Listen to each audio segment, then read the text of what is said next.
జనసేన అధినేత పవన్ కళ్యాణ్ 100% సక్సెస్ రేట్తో దూసుకెళ్తున్న విషయం అందరికీ తెలిసిందే. అయితే ఈ విజయం వెనుక ఎన్నో ఆటుపోట్లు ఎదుర్కొన్నాడు. 100% విజయం తర్వాత మొట్టమొదటిసారి నిర్వహించబోతున్న సభ. ఈ సభపై భారీ అంచనాలు ఉన్నాయి. జనసేన అభిమానులు, కార్యకర్తలు అందరూ తరలివస్తున్నారు. ఈ వేడుకను అత్యంత ప్రతిష్టాత్మకంగా తీసుకొని భారీగా నిర్వహిస్తున్నారు. ఈ సభను ఉద్దేశించి పవన్ కళ్యాణ్ గారు ఏం మాట్లాడబోతున్నారనేది అభిమానుల్లో ఉత్కంఠగా ఉంది.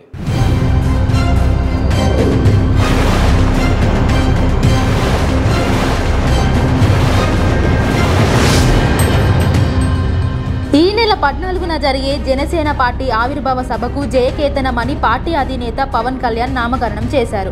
ఈ విషయాన్ని జనసేన రాజకీయ వ్యవహారాల కమిటీ చైర్మన్ మంత్రి నాందెండ్ల మనోహర్ వెల్లడించారు. పిఠాపురం నియోజకవర్గంలోని చిత్రాడ వద్ద జనసేన పార్టీ నిర్వహిస్తున్న జయకేతనం సభ రాష్ట్ర చరిత్రను నిలిచిపోతుందని నాందెండ్ల మనోహర్ తెలిపారు. ఈ సభకు రాష్ట్రం నలుమూలల నుంచి జన సైనికులు, వీర మహిళలు తరలి రానున్నారని, ఇతర రాష్ట్రాల నుంచి కూడా జన సైనికులు ముఖ్యంగా తెలంగాణ, కర్ణాటక, మహారాష్ట్ర, తమిళనాడుల నుంచి సైతం పెద్ద సంఖ్యలో తరలి వస్తారని ఆయన పేర్కొన్నారు. పవన్ కళ్యాణ్ నాయకత్వంలో జరిగే ఈ సభ స్థానిక చరిత్ర, సంస్కృతికి అద్దం పట్టేలా ఉంటుందని మనోహర్ తెలిపారు. ఈ ప్రాంతానికి విశేష సేవలు అందించిన మహానుభావులను స్మరించుకునే విధంగా 3 ముఖద్వారాలకు వారి పేర్లను పెట్టామని ఆయన వెల్లడించారు. తొలి ద్వారానికి పిఠాపురం మహారాజు శ్రీ రాజసూర్యరావు బహదూర్ పేరు పెట్టామని తెలిపారు. ఆయన విద్యాభివృద్ధికి, సేవా కార్యక్రమాలకు ఎనలేని కృషి చేశారని వివరించారు. రెండవ ద్వారానికి రాష్ట్ర వ్యాప్తంగా భవన నిర్మాణ కార్మికులకు సహాయం చేసిన డొక్క సీతమ్మ పేరు పెట్టామని వెల్లడించారు.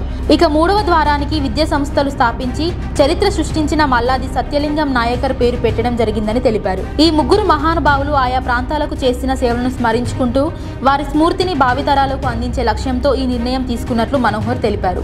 భారతదేశ చరిత్రలో ఎన్నడూ లేని విధంగా ప్రజలు జనసేనకు అఖండ విజయాన్ని అందించారని మనోహర్ అన్నారు. పోటీ చేసిన ప్రతి స్థానంలో జనసేన విజయం సాధించిందని, ఇది జన సైనికుల, వీర మహిళల నాయకుల నిస్వార్థ సేవలకు ఫలితమని ఆయన కొనియాడారు. ఈ విజయాన్ని పురస్కరించుకొని పవన్ కళ్యాణ్ గారికి కృతజ్ఞతలు తెలుపుతూ పిఠాపురం ప్రజలకు ప్రత్యేక ధన్యవాదాలు తెలియజేసేందుకు ఈ సభను నిర్వహిస్తున్నట్లు ఆయన తెలిపారు. మార్చి 14న జరిగే ఈ సభలో సాంస్కృతిక కార్యక్రమాలు కూడా ఉంటాయని ఆయన వెల్లడించారు.